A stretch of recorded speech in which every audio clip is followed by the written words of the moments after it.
შეიძლება ისაუბროს, მაგრამ ყოველთვის ეფექტურად ეს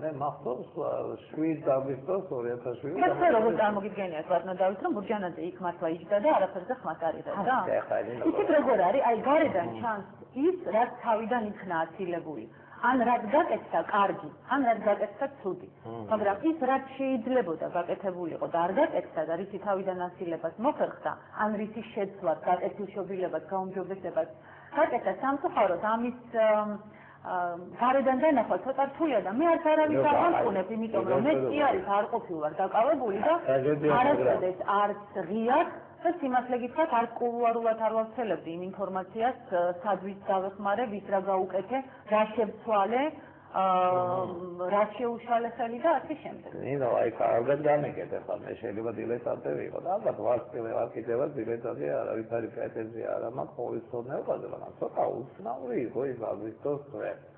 მე ძალიან კარგად მახსოვს საბუკაშვილიდან მეთოდურად რაღაც ინერვით გამოყარეს ხალხი. ხელი მონამორჩილი იქ იყო 400-500 კაცი იყო, შეხლა-შემოხლაც იყო პოლიციასთან. მაშინ ვიღაცა მოვიდა ჩემთან. იცოდე ამ დღეებში თქვენ გამოყრიან იმ შენობიდან. პოლიციელი იყო. ისინი გიჟიანდნენ. ეს წარმოვიდგენი რომ 86 იმას რა ქვია ორგანიზაციას გამოყრიდნენ, მაგრამ შეიძლება იყოს საღამოს თქვენ გისმენდით მე და თქვენთან ერთად მათივე უსაფრთხოებისთვის გაკეთა. თუ კი თქვენ აგვისტოს თვეში Kakashin, Mr.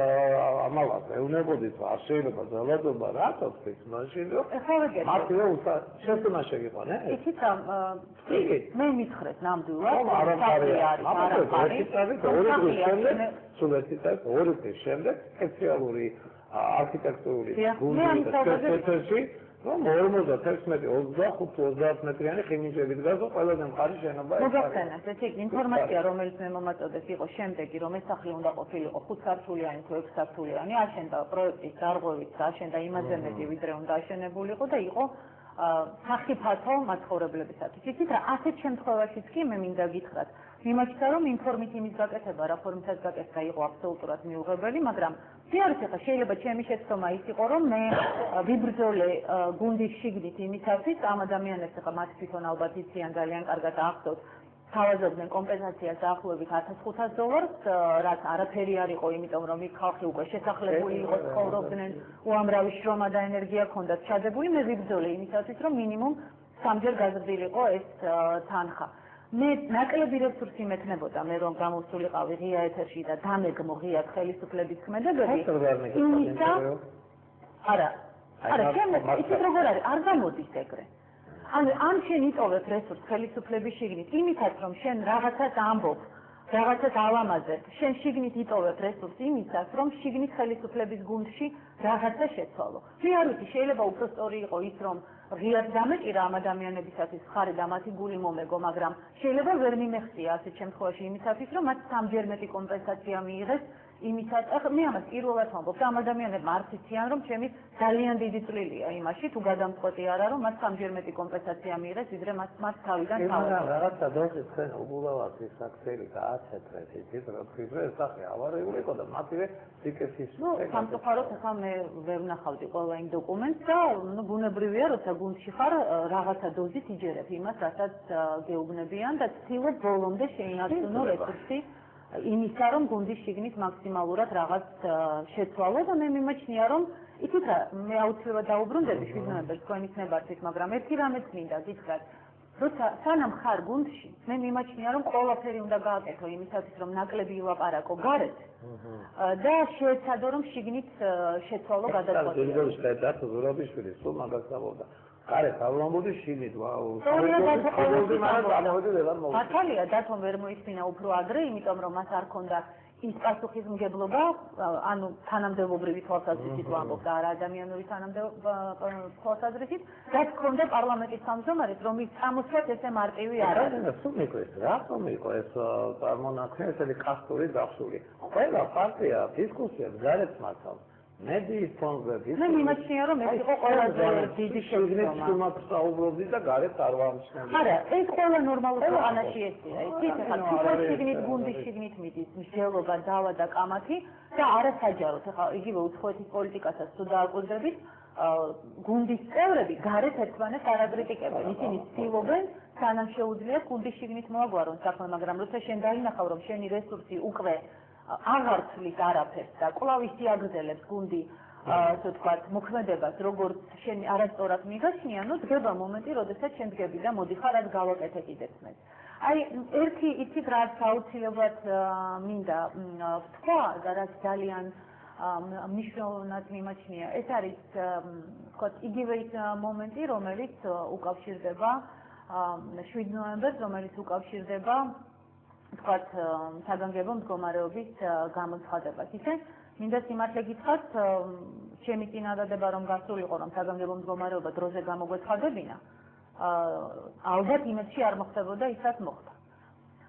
სამწუხაროდ ის დიალოგი რომელიც არ შედგა, ან ვერ შედგა ოპოზიციასთან, ალბათ იყო გარკვეულწილად არ ვიცი ხა იმდენად იყო უკვე გამწვავებული სიტუაცია რომ სული იყო დიალოგზე საუბარი, მაგრამ შეიძლება მეორე დაძახილზე მაინც რომ ოპოზიციისა და ჩვენის საუბარი შემდგარიყო, იქნებ რიყის ტრაგედია მაინც ყოფილიყო თავიდან აცილებული. იცით რა იმ დღეს, რა თქმა უნდა, იმიტომ რომ ეს კონკრეტული განცხადებებით და მოწოდებებით იყო, აი სწორედ ყობა როცა მოვიდა და ოპოზიციის ნაწილი შემოვიდა ჩემთან მისაღებში და ჩვენ მე მათ შევთავაზე რომ 100 წუთში მე ოპოზიციას ველოდი რომ როგორმე ვითარება გაგვენმუხტა და არ ყოფილიყო შემდგომი ესკალაცია, არავინ აღარ მოვიდა. სამწუხაროდ წავიდნენ რიყეზე და მე ისევ რიყეზე გაგრძელდა ის ტრაგედია, რომელიც გაგვგზავნა ტელეფონით დაკავშირებული. ყოველს უკავშირდებოდი. და უარს ამოვიდნენ?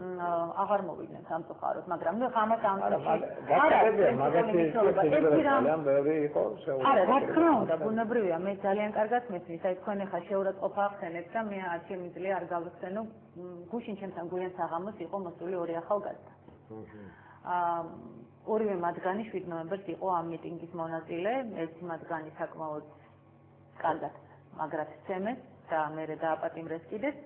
ჩვენ საკმაოდ დიდხანს ვისაუბრეთ და საინტერესო საუბარი იყო თავისთავად, არც თუ მარკივი ბუნებრივია, თუმცა ძალიან კარგად აღზრდილი და მართლაც ქვეყნის პატრიოტი ახალგაზრდები იყვნენ და მე მინდა ამ შემთხვევით ვისარგებლო და ისეთ გუშინ რაღაცა ვერ მოვახერხე ეს რაღაცნაირად მე ეს მომენტი გავუშვი ხელიდან, თუმცა დამშვიდობების დროს მინდოდა მათთვის ეს სიტყვები მეთქვა, მაგრამ ეხლა ალბათ უფრო სწორია რომ მე მათაც და იმ ადამიანებსაც ვინც 7 ნოემბერს იქ იყვნენ და მორალური, ფიზიკური შეურაცხყოფა მიიღეს, ბოდიში მოვხადო იმისათვის რომ მე ვერ შევძელი მათი დაცვა 7 ნოემბერს. მე ვერ შევძელი ის რომ მათთვის ამეცილებია ეს შეურაცხყოფა და ეს ტკივილი სულიერი და ფიზიკური მაგრამ მე ნამდვილად მინდა მათ იცოდნენ რომ მე ყველაფერი გავაკეთე იმისათვის რომ ეს არ მომხდარიყო და მე ყველაფერი გავაკეთე იმისათვის რომ კიდევ უფრო უარესი ტრაგედია არ მომხდარიყო. ამაზე დეტალურად ჩაგეკითხებით, ახლა ცნობილი ფაქტია რომ მართლაც თქვენ არ გქონდათ, მაგრამ თექნებზე მინდა თქვენი აი ალბათ გამხდარიყავით ბიულეტენზე გასულიყავით და არა ქვეყანა ევროპა და ალბათ გამხდარიყავით. თექნებში, პარლამენტში არ მისულიყავით თქვენ და რომელიმე ვიცე-პრეზიდენტს, ვიცე-სპიკერს აეკიდა ეს ცოდვა საგანგებო მდგომარეობის არა, თექნებში გამოცხადებული საგანგებო მდგომარეობით არაფერი ცოდვა აღარ მომხდარა. საგანგებო მდგომარეობა გამოცხადდა იმიტომ, რომ იცით რაშია ბატონო დავით, ძალიან ბევრი ადამიანს რომელსაც ეგონა რომ 7-ში ყველაფერი დამთავრდა, 8-ში ყველაფერი დამთავრდა და შემგან თუნდაც 9-ში პარლამენტის პლენარულ ხსომაზე გამოსვლითაც უფრო მწვავე შეფასებებს ელოდნენ.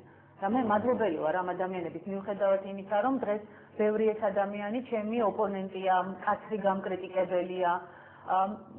ისინი რადგან მაკრიტიკებენ და რადგან ჩემგან მეცელოდნენ, ეს ნიშნავს იმას, რომ მათ მოლოდინი ჩემგან მეტი აქვს და მეცელიან ჩემგან ვიდრე სხვა ადამიანებისგან. მე ვაფასებ ამას ძალიან, მაგრამ მინდა ამ ადამიანებს უთხრა. 9-ში და 8-ში შემოძვირფასებო არაფერი არ იყო ჯერ დამთავრებული. ჯერ არ იყო გარკვეული ქვეყანა შეძლებდა დესტაბილიზაციის თავიდან აცილებას თუ არა. მე არ მქონდა ბატონო დავით უფლება, მიუხედავად იმისა, რომ ჩემი შვილი მირეკავდა და მე ხოწებოდა გადადექი, თორე საერთოდ არ ჩამოვა საქართველოში და რომელი? ორივე.